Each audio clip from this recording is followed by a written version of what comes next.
Olá, povo da Terra! A partir de ontem, dia 1º de abril de 2020, praticamente todos os filmes do estúdio Ghibli estão na Netflix. Para mim, isso é a realização de um desejo muito antigo, não só para o meu próprio proveito, mas também para fazer com que os meus amigos assistam esses filmes. Muitos filmes que eu faço questão de indicar estão nessa lista, e que têm uma importância enorme no cinema.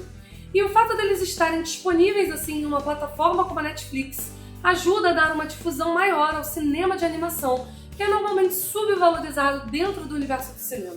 Essa novidade veio no melhor momento. Quer dizer, né, um momento bem ruim e bem preocupante, mas o que eu quis dizer é que é o melhor momento que a gente dispõe de tempo para poder assistir. Para quem não conhece o Estúdio Ghibli, é um importante estúdio japonês de animação de longa-metragem para a primeira janela, ou seja, salas de cinema. É um dos estúdios cinematográficos de animação mais importantes no mundo e é mais conhecido por ter vencido o Oscar com A Viagem de Chihiro, o único filme de língua não inglesa ao ganhar o Oscar de melhor animação. Muita gente acha que o Estúdio Ghibli é sinônimo de uma boa experiência garantida, e não é verdade, gente, não é bem assim. E essas pessoas podem acabar se decepcionando ao escolher aleatoriamente um dos filmes do estúdio. Eu vou falar aqui de algumas experiências diferentes que você pode esperar desses filmes, que não são de maneira nenhuma heterogêneos, e têm propostas, proporções e qualidades bastante distintas. Vai do slice of life, que é como a gente chama as narrativas focadas em eventos simples do cotidiano, até grandes épicos. Sem esquecer que a gente está falando aqui de produções antigas, algumas dos anos 80, até produções da última década. Esse conteúdo vai ser dividido em 2 vídeos e no próximo eu vou falar dos 10 filmes principais. Eu estudei muito para fazer esse vídeo, respeitando o máximo possível o consenso sobre a importância e a qualidade dos filmes. Eu vou começar dos piores para os melhores, e desde já eu queria pedir desculpas para você se você achar que eu fui injusta com seu filme favorito, porque longe de mim aqui querer o monopólio da verdade. Vocês vão reparar que 2 nomes se destacam entre os diretores: Hayao Miyazaki, mais conhecido, e o Isao Takahata, que para mim merecia ser tão conhecido e aclamado quanto o primeiro. Mas outros nomes de diretores também vão aparecer nessa lista, mostrando o quanto os filmes do estúdio são diversificados. O 21º filme da lista é talvez o único que tem a unanimidade na posição que ele ocupa em último lugar. Eu tô segura de que eu não vou ofender nenhum fã ao dizer que provavelmente esse é o único filme da lista que pode ser considerado realmente ruim, em critérios objetivos, independente do gosto de quem assiste. Isso pode surpreender tanto um fã do estúdio que o nome desse vídeo, para chamar mais atenção, poderia ser facilmente um filme muito ruim do Estúdio Ghibli. Contos de Terra-Mar é a pior opção para você zapear aí e selecionar para quem quer dar uma chance para o famoso estúdio. Este filme de 2006 foi o primeiro dirigido pelo filho do Miyazaki.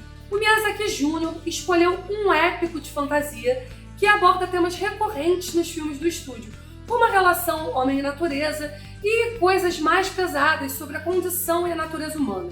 Parece promissor, porque é baseado no épico de 5 livros da maravilhosa Ursula Le Guin, que é uma importante escritora de fantasia. E isso deixa o filme com um aspecto de potencial não cumprido. Só que o roteiro, gente, é completamente confuso e abandona o tempo todo as coisas que ele aborda, nunca engrenando naquilo que você espera. Esse é o último filme do estúdio que você deveria assistir, e só se você é realmente muito fã e quer zerar aí todos os filmes.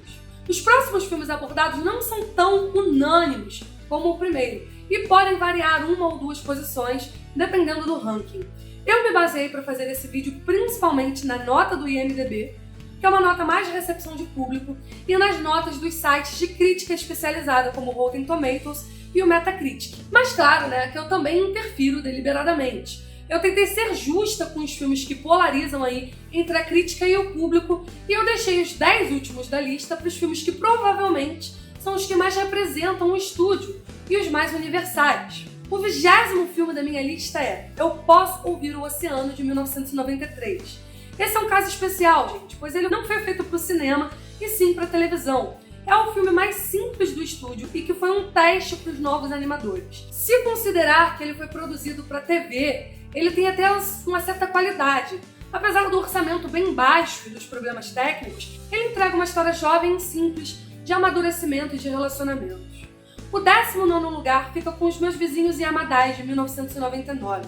O traço, totalmente diferenciado e cartoonizado, já mostra que esse filme ocupa esse lugar na lista, não por ele ser ruim, mas porque ele tem uma proposta tão específica que acaba sendo injusto colocar ele num ranking com os grandes filmes do estúdio. Esse é o filme que melhor mostra como o estúdio Ghibli é diversificado. Com a direção do Takahata, é uma adaptação de tirinhas de jornal no formato de sketch, muito bem humoradas. E agora, em 18º, fica a Batalha dos Guaxinins de 1994. Esse filme também é do Takahata e trabalha um confronto mais direto da clássica relação entre homem e natureza, em que a gente vê em diversos filmes do estúdio Ghibli. Aqui, guaxinins com poderes vão lutar contra o desmatamento da floresta. Pessoalmente, eu adoro quando o estúdio Ghibli trabalha essa relação do homem com a natureza em uma esfera mais simbólica, né? Onde a própria natureza se personifica, o que não é o caso desse filme, que tenta ter uma pegada mais cômica, porém, um filme que se perde muito entre a seriedade e a descontração. Curiosamente, galera, é que ao contrário do Miyazaki, que ficou mais conhecido aí pelos filmes de fantasia, o Takahata tem uma pegada mais realista, que justo no filme que ele foge disso, acabou não dando muito certo, embora não seja de todo ruim. Eu acho que Contos de Terra-Mar tem um lugar exclusivo aqui nessa lista, como filme definitivamente ruim. Em 17º, vem Da Colina Cocorico, em 2011. Eu particularmente gosto desse filme, e a gente ainda tá na 17ª posição. A lista não prioriza necessariamente o meu gosto pessoal. Esse foi o segundo filme do filho do Miyazaki, 5 anos depois do fracasso de Contos de Terra-Mar. Aqui, ele foi ao outro extremo. Enquanto Contos de Terra-Mar era um grande épico, Da Colina Cocorico aposta no slice of life, na simplicidade do dia a dia, e ele teve um pouco de ajuda do pai dele, Miyazaki, na produção do filme. O filme é um romance simples, com um pano de fundo cheio de sutilezas sobre as mudanças que estavam acontecendo no Japão naquele momento de modernização, enquanto os jovens personagens, muito bem construídos, transitam aí nesses ambientes. Em 16º está O Reino dos Gatos, de 2002. Aqui temos um nome diferente na direção, o Haruki Morita. É um filme bastante curto e sem grandes pretensões, apesar de apostar aí em um universo de fantasia onde uma estudante é transportada para o Reino dos Gatos e lá ela é obrigada a se casar com um príncipe gato. É uma aventura de puro entretenimento sem nenhuma proposta de profundidade. Isso não é uma crítica, tá? Porque essa honestidade é um grande ponto positivo em favor do filme. Reino dos Gatos não tem erro se você está procurando aí uma descontração com uma dose de aventura. Ele pode ser considerado como um spin-off de Sussurros do Coração, que veremos mais pra frente. A personagem de Sussurros escreve histórias sobre o personagem do Reino dos Gatos, e ambos os filmes são baseados em mangás da mesma autora. O 15º da lista foi A Despedida do Estúdio Ghibli, ao menos até então. Lançado em 2014, As Memórias de Marnie ficou por conta da direção do Hiromasa Yonebayashi. Foi o segundo filme que ele dirigiu para o estúdio, e o primeiro ocupa uma posição melhor no nosso ranking, apesar de esse filme aqui ter concorrido ao Oscar e o outro não. A partir desse ponto da lista, começam a aparecer os filmes indicados ao Oscar. E o fato de Memórias de Marnie estar na 15ª posição é confuso por causa disso. O filme é considerado por muitos como muito fraco para ser a despedida do estúdio.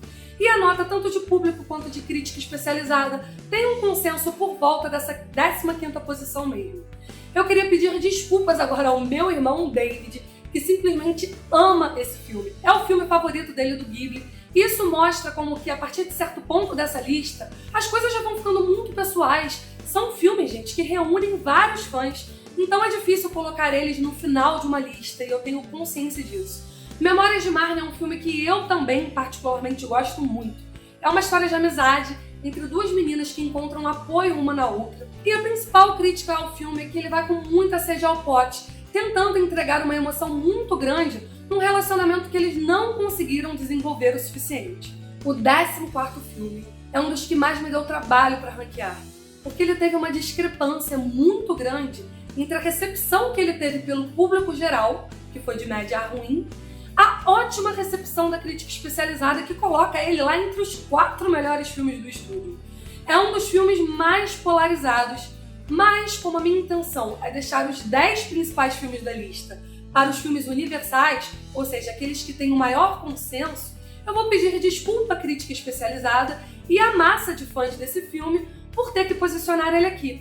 As Memórias de Ontem, do Takahata, de 1991, é daqueles filmes difíceis, que tem um ritmo mais arrastado, que cumpre um propósito dentro da narrativa, mas que não é para todo mundo. O filme mergulha nas narrações da protagonista sobre os seus sentimentos, enquanto ela revisita sua infância. É um filme bem representativo da obra do Takahata, pelo slice of life, o ritmo e o estilo de narrativa. Em 13º está Porco Rosso, de 1992, que na minha opinião não é um dos melhores filmes do Miyazaki. A história de um piloto de guerra que é transformado em um porco e ocupa a 6ª posição no ranking da crítica, mas não vai tão bem assim com o público. Não é o forte do Miyazaki dar tom de comédia em seus filmes, e aqui, quando ele tenta fazer isso, ele não acerta o ponto entre o alívio cômico e os momentos mais introspectivos. É um problema a se considerar, mas que não torna de maneira nenhuma esse um filme ruim. Em 12º está Ponyo, de 2008. É um ótimo filme do Miyazaki, e a partir desse ponto da lista os filmes são mais queridos e tem legiões de fãs. A tendência é que se discorde cada vez mais da posição que eu estou colocando eles. Ponyo é um dos meus filmes favoritos do estúdio. Ele se sai melhor na crítica especializada, ficando em 6º lugar, mas eu coloquei ele aqui levando mais em consideração o sucesso de público, né, que não foi tão grande. Coisa que nem sempre eu vou fazer, tá? Vai ter momentos que eu vou priorizar deliberadamente a crítica e outros o sucesso de público, por motivos que eu julgar justo. Ponyo é um filme com uma pegada mais infantil, ótimo para ver com as crianças. É uma história de amizade repleta de fantasia, onde uma peixinha do mar se apaixona por um menino humano. O filme é perfeito quando ele se foca na relação entre os dois personagens, mas ele peca um pouco quando ele tenta ser um pouco mais épico no final, o que não precisava. O 11º filme da nossa lista é o último desse vídeo aqui, porque no próximo vídeo eu vou entrar no grupo especial. Foi super difícil deixar esse grande filme do Miyazaki de fora dessa lista principal. Vidas ao Vento, de 2013, concorreu ao Oscar de 2014 de melhor animação e é o 2º filme do Oscar que não entra na nossa lista de filmes principais. Mas a posição que ele ocupa aqui nessa lista, gente, é condizente sim com a nota que ele tem tanto de público quanto de crítica. Foi um dos filmes mais ambiciosos do estúdio e foi a despedida do mestre Miyazaki, que se aposentou logo depois desse filme. E infelizmente o filme falhou em muitos pontos. Ele é uma biografia de um engenheiro de aviões que era apenas um garoto apaixonado por aquele tema, mas que depois acabou se envolvendo na Segunda Guerra Mundial, construindo aviões que causaram grandes devastações. O grande problema do filme é que os seus elementos não se conectam, e o filme praticamente não aborda a guerra. Ele tem um foco no romance do protagonista com a sua mulher e falha em criar qualquer link entre isso e os outros elementos da história, sendo um filme completamente desconectado. Antes de encerrar esse vídeo, é preciso mencionar também A Tartaruga Vermelha. É um filme que eu não ranqueei e que é muito bem recebido pelo público e pela crítica, e que concorreu ao Oscar em 2018. O filme foi produzido em maior parte por um estúdio franco-alemão, portanto há muita discussão aí sobre incluir ele entre os filmes do Ghibli. Só que ele leva o selo da imagem do Totoro na abertura, que é a logomarca do estúdio japonês. Então é importante sim fazer uma menção a ele aqui. E eu queria lembrar também que o estúdio Ghibli não tem o monopólio aí das boas produções de animação no Japão. A Netflix também tem no catálogo outros excelentes filmes de animação, que são assuntos para um outro vídeo. Mas no próximo vídeo eu trarei os 10 principais filmes do estúdio. Se vocês gostaram do vídeo, por favor, interajam, divulguem, que isso é muito importante para esse trabalho todo ser considerado relevante para o algoritmo do YouTube, que não tá muito de bem comigo não, viu? Me sigam nas minhas redes sociais, ativem o sininho e verifiquem aí se o YouTube não desinscreveu vocês automaticamente do canal, porque isso tá acontecendo. Um beijo e até o próximo vídeo.